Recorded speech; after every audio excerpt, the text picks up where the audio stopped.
Emboozi eno y'olunaku olwaleero tugenda kulaba ebitaanyumizibwako mu lutalo lw'eruweero olw'ekinanamu ne kinanamu omukaaga. Era ng'abantu be tugenda okuwulira abasinga ku bo bapya mu matu gaffe olw'ensonga nti tebaanyumizibwako nnyo. Era ng'ennyanjula ngenda kusaba ogiwa akaseera tusooke tutegeere abantu bano be tugenda okwogerako abaali bakolagana ne musajja mukulu Museveni, teekako n'abayeekera be. Hajji Hamisi Sempiira ye mwana omu yekka wa Hajji Hassan Kalanzi. Nga Kalanzi ono yali kawunawo mu ssematalo owookubiri nga yali musomesa wa katikisimu nga tannaba kukyuka kudda mu ddiini ey'Obusiraamu. Kalanzi yakyuka okudda mu Busiraamu ng'ali ku mirimu emitongole mu kyombo kya Buwarabu. Mu 1945 ng'akomyewo okuva mu ssematalo owookubiri yagula ettaka mu Kyaggwe ku kyalo ekitiibwa Kirowooza bw'atyo n'akkalira okwo. Sempiira ng'akuze ekimala okugenda ku ssomero, taata we omuto Kalibbala yeegayirira muganda we okubeera ng'amukwasa mutabani we ono abeere ng'abeera naye. Wabula Kalanzi yagaana olw'ensonga nti yali alina omwana omu yekka omulenzi ate nga Musiraamu, ng'alina okutya nti ono singa anaagenda ewa muganda we Kalibbala ayinza okumutataaganya, n'atakkalira mu ddiini ey'Obuyisiraamu n'amukyusa n'amuzza mu ddiini ey'Obukristaayo. Ensonga lwaki Kalibbala yali ayagala muganda we abeere nga muwa mutabani we ono Sempiira y'ensonga nti yali tayagala bantu balala baganyulwe mu by'obugagga bwe, kubanga yali talina mwana wuwe ku nsi eno, ate nga mukulu we yalina omwana omulenzi Sempiira. Sempiira ono kitaawe yamutwala n'atandika okubeera ng'asoma Kurani wa Sheikh Muslim Kyeswa, era oluvannyuma n'afuuka omuwalimu ekibirira nnyama mu kitundu kye kimu. Mu 1957 Kalibbala ono yaddayo ku Kyaggwe n'asendasenda mutabani we Sempiira ono yali akuze ng'alina n'omukyala gwe baali bayita Zaamu Namagembe okubeera ng'amutwala babeere bonna era bagabana ebyobugagga bye yali ayina. Ku mulundi guno Kalanzi naye yakkiriza okubeera nga mutabani we Sempiira amuwaayo eri muganda we Kalibbala.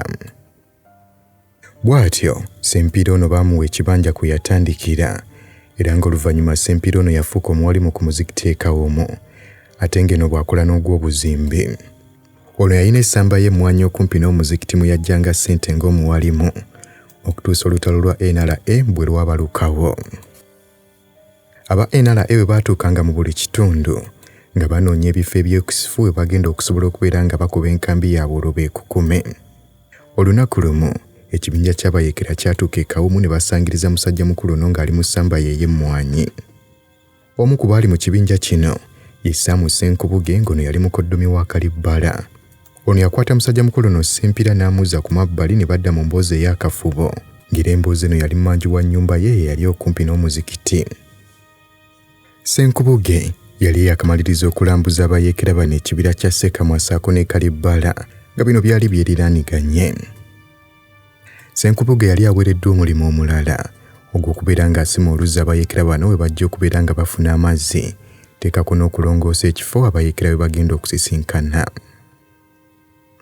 Senkubuge yategeeza Sempiira nti obuvunaanyizibwa bw'agenda okumuwa kwe kubeera ng'abeera omu ku bagenda okukubanga kakuyege afuneyo abantu abalala 7 era bwe banaakola omulimu ogwo.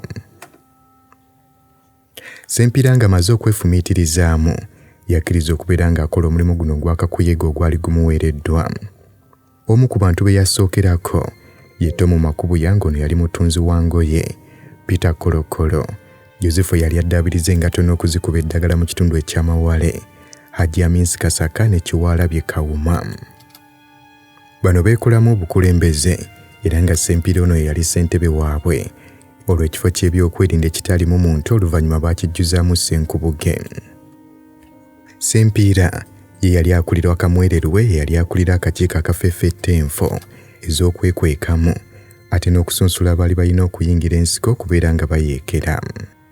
Ku lunaku abayeekera lwe baatuuka mu nkambi yaabwe ey'e Kawumu eyabakulemberamu ye Seggirinya okuva ku kyalo Kanyanda kwe yali abeera okubatuusa e Kawumu era bw'atyo n'abakwasa Sempiira. Wabula ekyokuba nti Sempiira ono emirimu gya imaamu gyali gimumalawo, abayeekera bano yabakwasa kolokolo eyabayamba okubeera nga bakkalira mu bantu ba bulijjo mu kitundu ekyo nga bafunira emmere ssaako n'ebyetaago ebirala. Yali Sempiira ono eyayingiza Nnaalongo Kalibbala mukyala wa kitaawe omuto mu buyeekera. Yamusaba okubafunira obuyambi okusingira ddala obw'emmere okuva mu nnimiro ze era ng'okusingira ddala emmere gye yamusabanga yali ya muwogo. Era bw'atyo Nnaalongo emmere eno yagibawanga ate ku bwereere. Era nga wayiseewo akaseera Nnaalongo yamuwa ettooke nga kuliko n'enva endiirwa abitwalira abayeekera mu nkambi yaabwe kyokka ng'amukuutidde okubeera nga bino abikwasa Nnyindo Kyezira eyali omufumbi wa Museveni omukulu. Nnyindo Kyezira yali munywanyi wa famire ya Kalibbala era ng'enkolagana yaabwe yali etutte ebbanga ddene. Ssempiira teyateranga kuyingira munda mu nkambi kubanga emirimu gye egisinga yagikoleranga wabweru wa nkambi. Ono okuyingiranga mu nkambi munda waalingawo enteekateeka ey'enjawulo eyabeeranga ekoleddwa. Omulimu ogwo omukulu gwali gwa kukuyega bavujjirizi ba mmere eri abayeekera bano. Enkola ya Nnaalongo okuwa abayeekera emmere.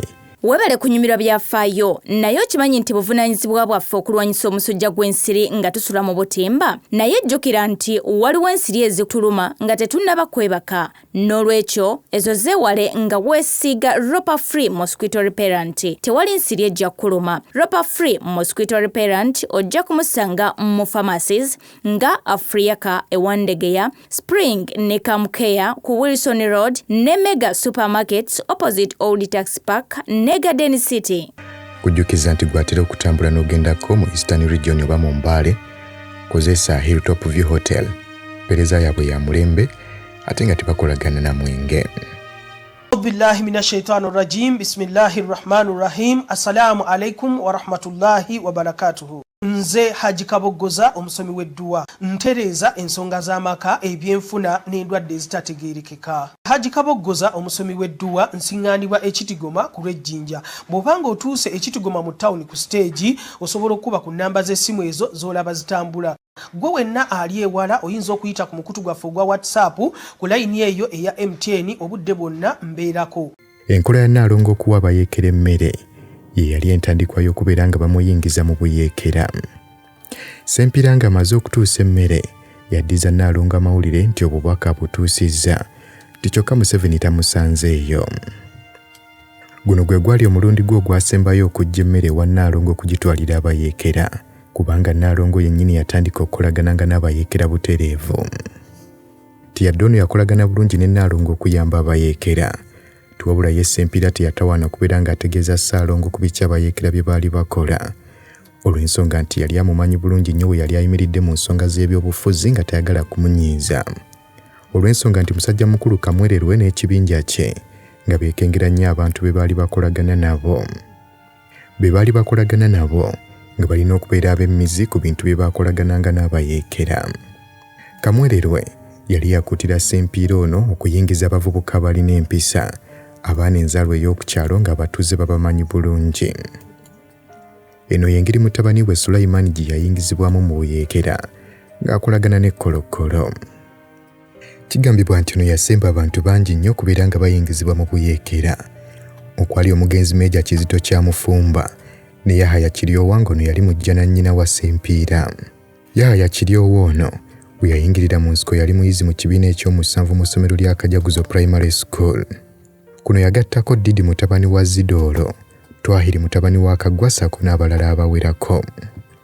Omu ku banene be yayingiza mu buyeekera ye Kizito Kyamufumba, kyokka yali yasooka kugaana kumuyingiza okutuusa ng'akikakasizza nti kitaawe Fred Kyamufumba akkiriziganyiza naye ku nsonga eno. Muzeeyi Kyamufumba yali mukwano gwa Ssaalongo era nga Kalibbala ne Ssempiira baali balina okutya musajja mukulu okubalumba singa bayingiza Kizito mu buyeekera nga ye tabakkiriza. Wabula Kizito yali omumalirivu yategeeza ku kitaawe nga Ssempiira bwe yali aganye okumuyingiza obuyeekera. Era enkeera kitaawe n'akwata ekidomola ky'amata akitwalira Ssempiira, wabula nga ne Ssempiira olwamuwa ekidomola kino yakitwala butereevu eri ewa Kamwerere yali amutwala. Era bw'atyo Kizito ne bamuyingiza obuyeekera. Kizito oluvannyuma yamanyikwa nnyo olw'obukugu bwe yali alina mu kuvulumula ebidduka, era ng'ono yalondebwa okubeera ng'akulira ebyentambula mu NRA n'oluvannyuma n'afuuka ddereeva wa Museveni omukulu mu bitundu bye yasooka okununula. Era ng'oluvannyuma lw'olutalo Kizito ono yamaliriza afuuse omukulu w'ebyentambula mu gavumenti ya NRA. Ekirala Ssempiira kye yategeeza kitali muva ku mutima lwe lunaku Sheikh Hussein Kalule ku muzikiti e Kanyanda, Hajji Ali Musoke, Hajji Kaggwa ne Hajji Amis Kasaka lwe bawa Museveni ekirowoozo okubaako emikolo gye bakola Allah asobole okubateeramu obwangu. Omukulu w'abayeekera yabawuliriza era n'akkiriza ekirowoozo kyabwe ne basaddaako ebisolo. Emikolo ebiri gyakolebwa nga basaddaako ebisolo ne babissa ku muliro.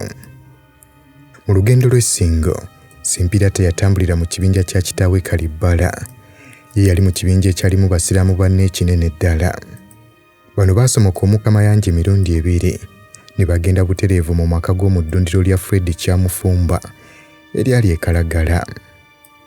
Mu kibinja kye mwe mwali Ajali Musoke, Kaggwa, Kasaka ne Mukibiza Akaliya kitaawe wa Hajji Musoke. Luno lwali lugendo lunene ddala nga lwabakamulamu entuuyo ssaako n'okubakenenya enduso era nga bangi ku bo baamala ekiseera ng'emibiri gikyabaluma. Bano embeera yabawaliriza okubeera nga bagabana akatono ke baali balinawo okutuusa embeera lwe yatereeramu Sempira ono n'asalawo okubeera ng'akyusa obuufu addeyo mu maka ge ku kyalo gye yali yava.